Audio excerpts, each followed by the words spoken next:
भारत, आधुनिक भारत, आत्मनिर्भर भारत। जी हां, केंद्र सत्ता पर काबिज बीजेपी ने अपना संकल्प पत्र जो है वो जारी कर दिया है। 2047 तक भारत को दुनिया की तीसरी सबसे बड़ी अर्थव्यवस्था बनाने की राह में 2024 का घोषणा पत्र बनाया गया है। 2047 तक विकसित भारत की जो तस्वीर है इस घोषणा पत्र में सामने आती हुई आपको दिखाई देगी। चौतरफा रिफॉर्म्स और योजनाओं की यहाँ पर बात की गई है। मोदी सरकार की नीतियां हो, उनके उद्देश्य हो, भावी कार्यक्रमों का एक व्यापक दस्तावेज जो है इस घोषणा पत्र में सामने आता हुआ दिखाई दिया है, जिसका ऐलान किया गया है। नया भारत अब रफ्तार पकड़ चुका है। अगर हम सोशल इंफ्रास्ट्रक्चर की बात करें, डिजिटल इंफ्रास्ट्रक्चर की बात करें, फिजिकल इंफ्रास्ट्रक्चर की बात करें, हर उभरते सेक्टर में भारत ग्लोबल हब बनाने की तैयारी है। इस तरह का एक मैनिफेस्टो घोषणा पत्र सामने आता हुआ हमने देखा है बीजेपी का। और जिस तरह से हमने देखा है कि जो मौजूदा नीतियां हैं उसको एक बार फिर से अग्रसर करते हुए, उन्हीं पर जोर देते हुए, ज्ञान एक बहुत अहम बात और इसी थीम पर जो है पूरा घोषणा पत्र आधारित भी किया गया है। गरीब, युवा, अन्नदाता और नारी, ये चार जातियां जिस पर फोकस और जिसका उल्लेख कई बार हमने देखा है, प्रधानमंत्री हो या उनके तमाम वरिष्ठ मंत्री हो, उनके पार्टी के सभी ने इन चार जातियों पर हमेशा से फोकस किया है, उल्लेख किया है और इसी का एक विस्तार हमने होता हुआ देखा इनके घोषणा पत्र में भी। हमारे साथ एक बहुत बड़ा पैनल है जो तमाम ऐलानों पर मंथन करेगा, हमें बताएगा कि किस तरह से जो अभी का घोषणा पत्र है वो पुराने घोषणा पत्र से कितना अलग है।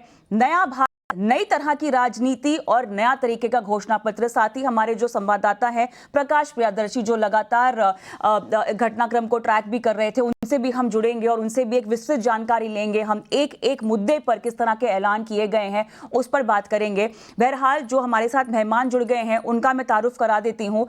Manish Gupta economist, Vineet Bulinjkar market expert हमारे साथ जुड़ गए हैं और आप दोनों का स्वागत है हमारी इस पेशकश में।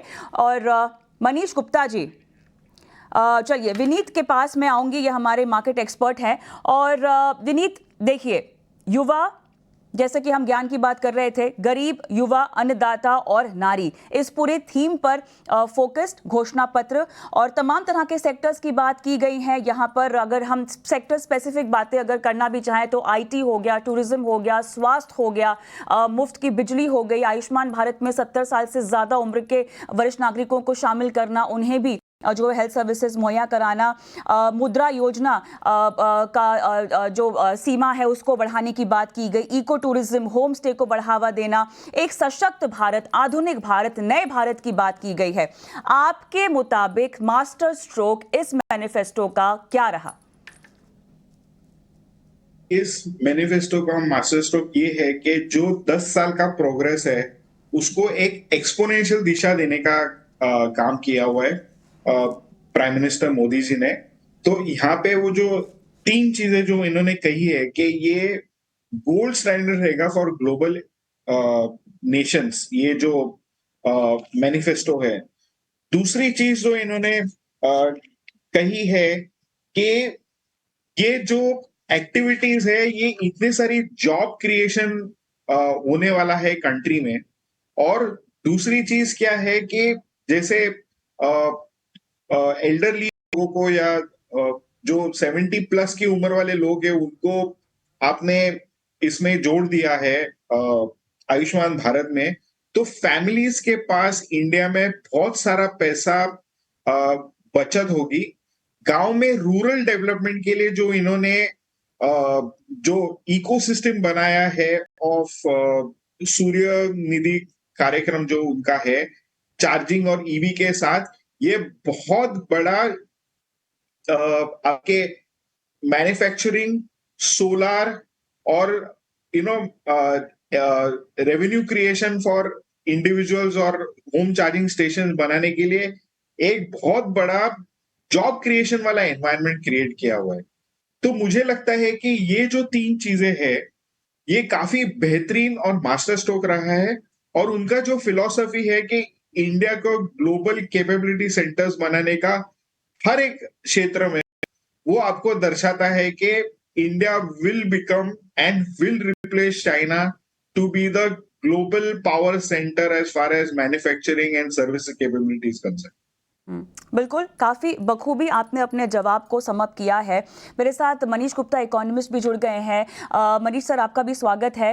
Manish sir, dignity, quality of life, निवेश से नौकरी, quantity and quality of opportunities, ये तमाम मुद्दों पर और इससे भी ज़्यादा इसको अगर हम फैलाएं तो चर्चा काफ़ी लंबी हो सकती है। लेकिन अगर मैं आपसे एक मास्टर स्ट्रोक जानना चाहूँ इस पूरे मैनिफेस्टो का, अपनी सैद्धांतिक विचारधारा से कितना आगे आपको लगता है कि बीजेपी बढ़ा है? नए भारत की तस्वीर तो हम देख ही चुके हैं, लेकिन अब इस तस्वीर को, क्योंकि भारत रफ्तार पकड़ चुका है, बोल दिया प्रधानमंत्री मोदी ने, मैनिफेस्टो में किस तरह से झलक इसकी और रफ्तार पकड़ने की, और आपके मुताबिक मास्टर स्ट्रोक? देखिए, अब इस सरकार ने एक जो नए चेंज लाए हैं वो ये लाए हैं कि जैसे कहीं मैं सड़क पे जा रहा हूं, वहां मलबा पड़ा हुआ है या कोई काम चल रहा है, तो लगता था ये 10 साल 15 साल 20 साल चलेगा। अब ऐसा नहीं है। यानी प्लानिंग से एग्जीक्यूशन तक पहुंचने की जो जो जो मेथोडोलॉजी है, जो प्रोसीजर है, उसको उन्होंने आइडेंटिफाई किया है, असाइन किया है, रिपोर्टिंग ली है और डिलीवर किया है। ये जो सबसे बड़ा जो चेंज है जो सरकार लाई है, भाजपा सरकार लाई है, इससे रिजल्ट ये निकला है कि जनता को विश्वास होने लगा है कि ये काम होगा।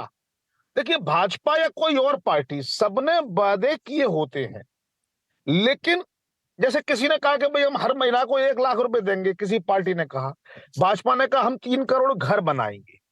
अब लोगों को ये लगता है कि ये जो 3 करोड़ घर बनाएंगे, इसके लिए इन्होंने जगह तलाश ली, कहां कहां किस प्रदेश में कितने कितने घर किस किस को देंगे, उसको देने की प्रक्रिया क्या होगी, कैसे डिस्ट्रीब्यूशन होगा, कैसे डिलीवरेबल होंगे, उनकी तैयारी सेट है, रिस्पॉन्सिबिलिटी असाइंड है। वो जब जैसे ही पता लगता है जनता को, तो उसे विश्वास होने लगता है। अब देखिए, ये टर्म मोदी की गारंटी आया, वो कैसे आया, और इस बीजेपी का संकल्प पत्र, इसका क्या मतलब है? संकल्प पत्र कह रहा है कि हम संकल्प कर रहे हैं और गारंटी करिए काम डिलीवर होगा। देखिए, किसी के कहने से काम डिलीवर नहीं होता है। काम कोई भी मोदी जी अपने हाथ से करने नहीं जा रहे हैं। अगर उत्तर प्रदेश के जिला फिरोजाबाद के गांव चंदबार में अगर किसी को मकान देना है, तो मकान देने का मतलब है उनकी पूरी प्रोसीजर मेथोडोलॉजी सेट कर ली गई है। ऐसा नहीं कि कोई भी वादा कर रहे हो, उस वादे के पीछे कोई प्रक्रिया नहीं, कोई प्लानिंग नहीं, कोई डेवलपमेंट नहीं। तो ये जो बात है, ये पूरे देश में हिंदू मुस्लिम सिख ईसाई सभी के मन में एक कॉन्फिडेंस आ रहा है कि हाँ, अब जो मोदी जी कह रहे हैं, जो भारतीय जनता पार्टी का संकल्प पत्र कह रहा है, वो हो सकता है। पहली बात, हो रहा है। दूसरी बात, और हो जाएगा। ये कॉन्फिडेंस और तय समय में हो जाएगा, ये बड़ी बात है। मुझे याद है अच्छे से, आगरा में एक जवाहर का पुल बना, जवाहर पुल के नाम से, जो आगरा और फिरोजाबाद के बीच का पुल था। उस पुल को बनाने में 14 वर्ष लगे और 1.5 वर्ष में ही वो पुल कमजोर पड़ के धराशायी हो गया, क्रैक हो गया। तो ऐसी स्थिति ना आए और अब 3-3 साल में पुल बने, 5-5 साल में मेट्रो आगरा जैसे शहर में डिलीवर हो जाए, बनारस में मेट्रो का डेवलपमेंट चल पड़े, सड़कों का जाल बिछ जाए। ये भरोसा इतनी बड़ी चीज है जो हमें जीने का सुख देता है, कॉन्फिडेंस देता है, भरोसा देता है कि हाँ, अब हम डिलीवरी की स्टेज पर हैं। फिर चाहे वो भाजपा के बड़े वादे हों, चाहे वो 370 आर्टिकल से लेकर राम मंदिर तक, या विकास के वादे हों। अब कहते हैं विकास हम करेंगे, लोगों को यकीन हो ना हो, लेकिन जो अगर अगर मोदी जी कह रहे हैं विकास हम करेंगे, तो उसका पूरा सेटअप तैयार है कि कैसे स्टार्टअप को आगे बढ़ेंगे, कैसे मुद्रा योजना पर लोन देंगे, कैसे नए बिजनेस को सपोर्ट करेंगे, कैसे ईज ऑफ डूइंग बिजनेस पर काम करेंगे, कैसे देश में व्यापार का माहौल बनेगा, कैसे लेबर लॉ में रिलैक्स आएगा, कैसे मजदूरों का जीवन में सुधार होगा। जब ये चीजें ग्राउंड पर उतरी हुई होती हैं, तो असल में इंप्रूवमेंट होता है। ये जरूर है कि इन सब में 2-4 वर्ष का समय लगता है, लेकिन जनता को पता है अगर आज ये शुरू हो गया तो आगे होगा। हमें ये सबसे बड़ा कॉन्फिडेंस जनता की आंखों में देख रहे हैं।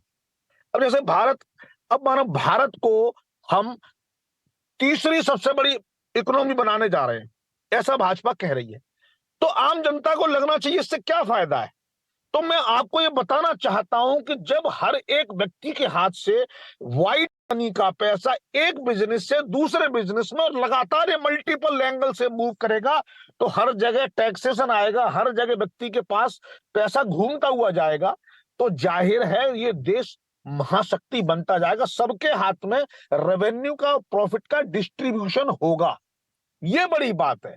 जब प्रॉफिट का डिस्ट्रीब्यूशन होता है, जब लोगों को लगता है यहाँ पे तो हर व्यक्ति चेक से काम करने को तैयार है, तो विश्व की बड़ी कंपनी, चाहे वो एलोन मस्क हो या बिल गेट्स हो या फिर कोई और हो, वो हाँ। अपना अपना इन्वेस्टमेंट इस देश में लाएंगे, वो फैक्ट्री लगाएंगे।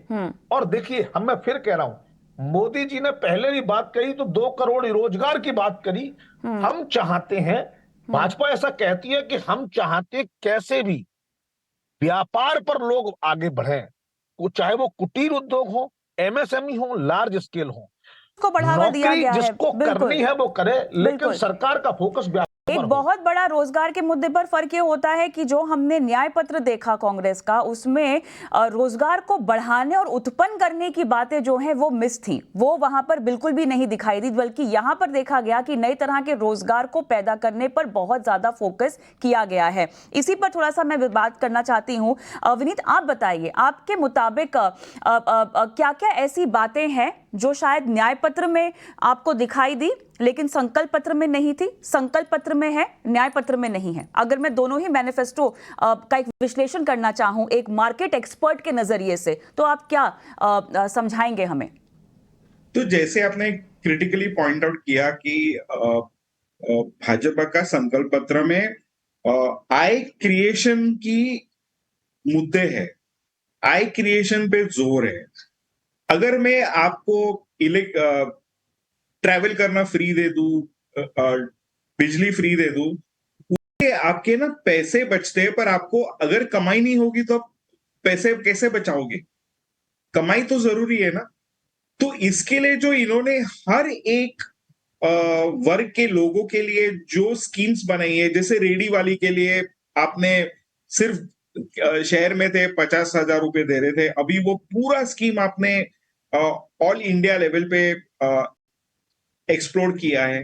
अगर आपने घर में जीरो बिल करने की बात की है, तो आपने उसके साथ में कमाई करने की भी रास्ते जुड़े हैं।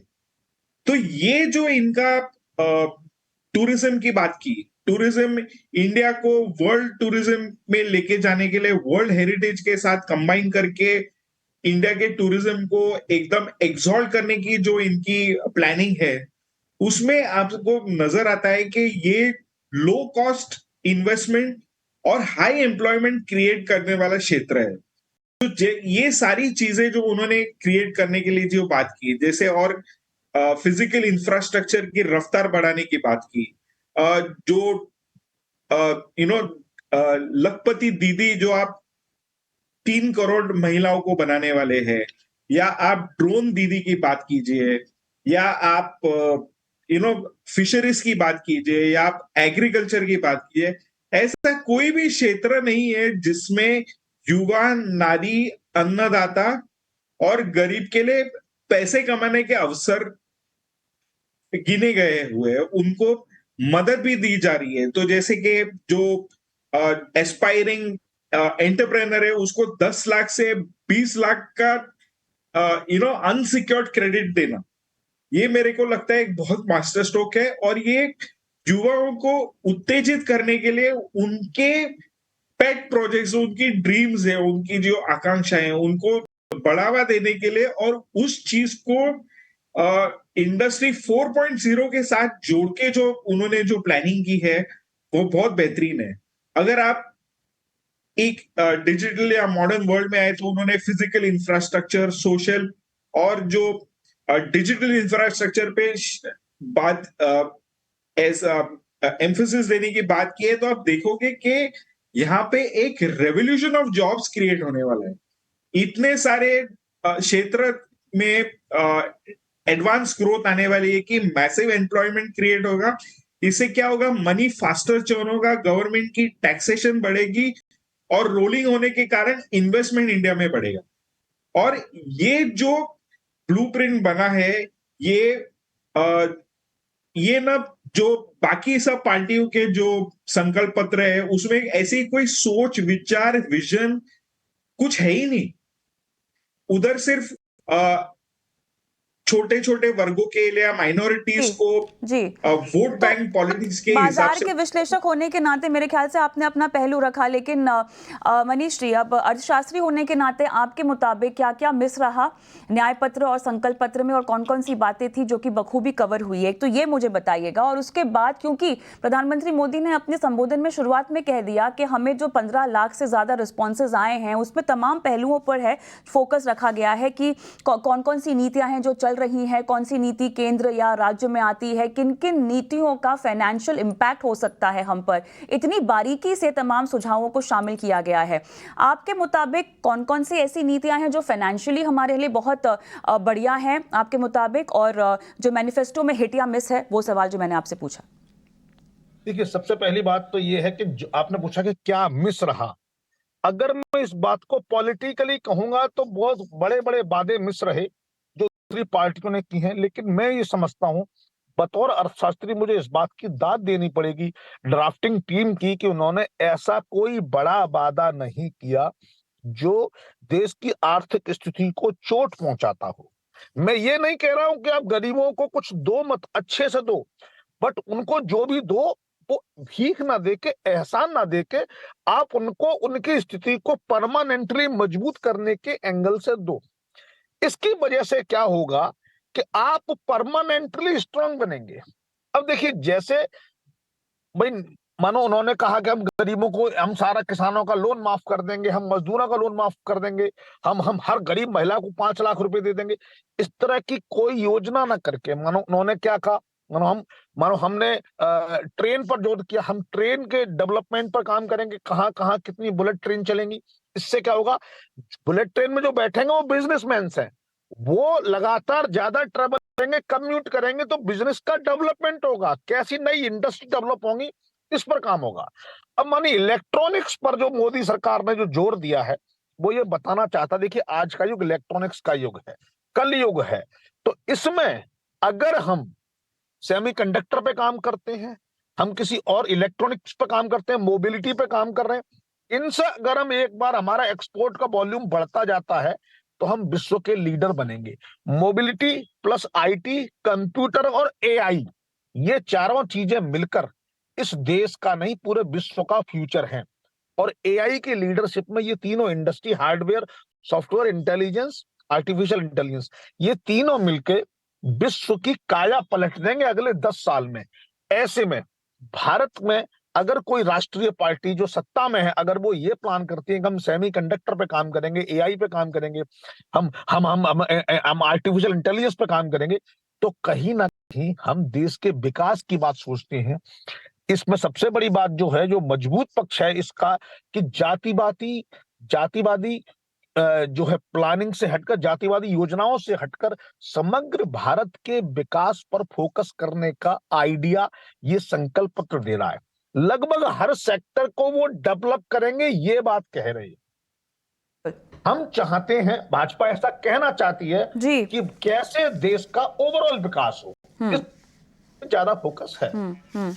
बिल्कुल, ओवरऑल विकास हो और आत्मनिर्भर बने और हर उभरते क्षेत्र में ग्लोबल हब बने। ये तमाम पहलुओं का एक समावेश हमने देखा बीजेपी के संकल्प पत्र में। और मेरे पास सवाल आप सभी के लिए बहुत ज़्यादा है, लेकिन मेरा समय समाप्त हो चुका है फिलहाल इस चर्चा में। मनीष जी आपका और विनीता आपका बहुत बहुत धन्यवाद, समय निकाला और बातें की हमसे इस खास मुद्दे पर। इसी के साथ मुझे भी इस खास पेशकश में इजाज़त दें।